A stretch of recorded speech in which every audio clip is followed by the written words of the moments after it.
kamu sebagai pengikut mazhab Syafi'i yang walau hana tamurno kitab yang karang langsung oleh Imam Syafi'i, kitab yang timurno ronyo lagi musiji mahalli tuhfah dan sebagainya yang tetap bersumber langsung dari kitab karangan Imam Syafi'i.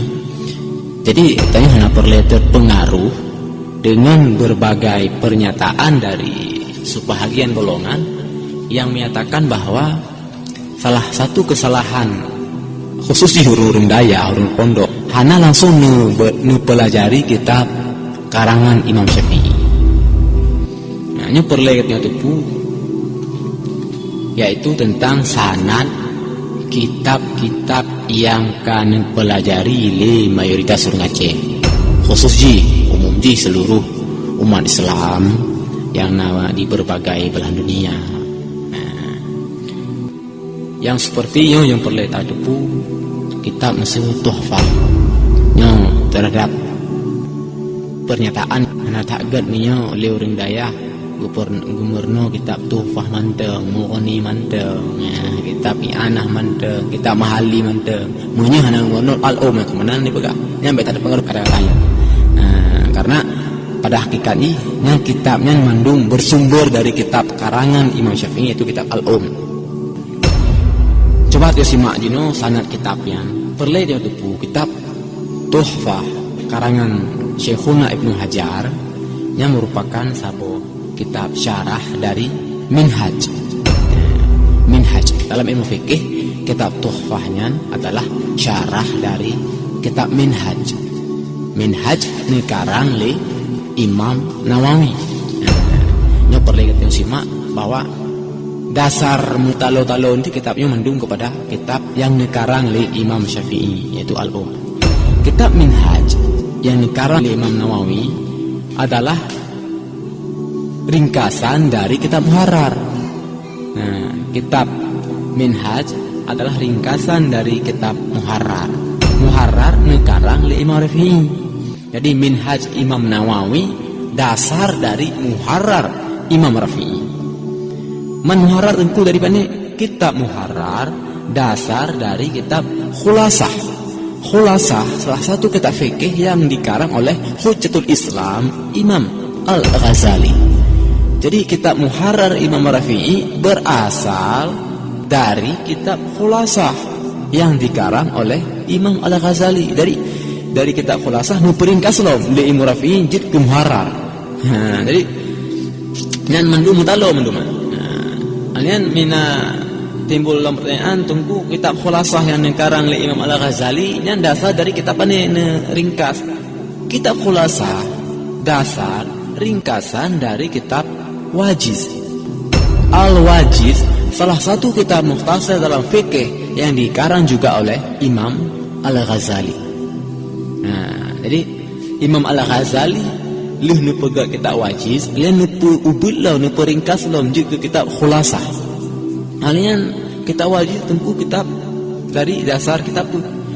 Kitab Al-Wajiz berasal dari kitab Al-Wasit. Kitab Al-Wasit adalah kitab fikih yang dikarang oleh Imam Al-Ghazali. Nah, kalian wasit dari mana? Kitab Wasit dari kitab Al-Basit. Nah, Al-Basit adalah kitab fikih yang dikarang oleh Imam Al-Ghazali. Nah, jadi Imam Al-Ghazali dalam kitab fikihnya yang menjadi sumber dari kitab Tuhfah Minhaj Muharrar, yang pertama Khulasah dari Wajiz, Wajiz dari Wasit, Wasit dari Al-Basit, Al-Basit, Al-Wasit, Al-Wajid, Khulasah. Ini kitab fikih yang dikarang oleh seorang ulama yang sangat alim, Al-Alama Hujjatul Islam Imam Al-Ghazali. Jadi beliau walaupun masyhur, populer dengan kesufiannya, dengan kitab monumentalnya itu Ihya Ulumuddin, namun dalam hal fikih beliau tidak kalah. Beliau mengarang 4 kitab yang sangat masyhur dalam fikih mazhab Syafi'i: Al-Basit, Al-Wasit, Al-Wajid, Khulasah. Nah, yang dari kitabnya ke. Nah, kitab Muharrar Imam Rafi'i na kitab Minhaj Imam Nawawi, na kitab Tuhfah Ibnu Hajar Al-Haytami, na kitab Mughni Syekh Harbaini, na kitab Nihayah Imam Ramli. Nah, dalam pertanyaan untuk kitab Al-Basit bunuh dari kitab apa ni? Kitab Al-Basit yang dikarang oleh Imam Al-Ghazali bersumber dari kitab Nihayatul Matlab. Nihayah Matlab, salah satu kitab fikih yang paling raih puluh jilid.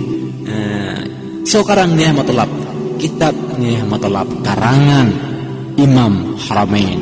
Imam Haramain adalah salah satu guru Imam Al-Ghazali.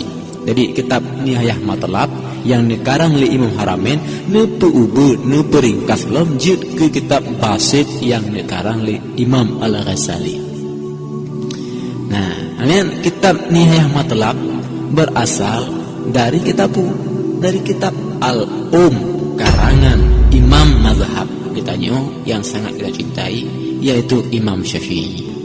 Jadi menyamanan kitab Tuhfah yang kita pelajari, yang dipelajari oleh orang Aceh, kitab Mahali yang bersumber dari Al-Um. Yang paling dipegang kitab fikih yang kita pelajari, yang dipelajari oleh mayoritas mazhab Syafi'i, yang bersumber dari kitab Al-Um karangan Imam Syafi'i. Jadi salah bila ada pernyataan-pernyataan yang terus menyudutkan Syafi'iyah, para ulama pengikut mazhab Syafi'i, yang dipegang bahwa salah bila hanya tak pelajari langsung. Kemudian nanti yang baik terpengaruh.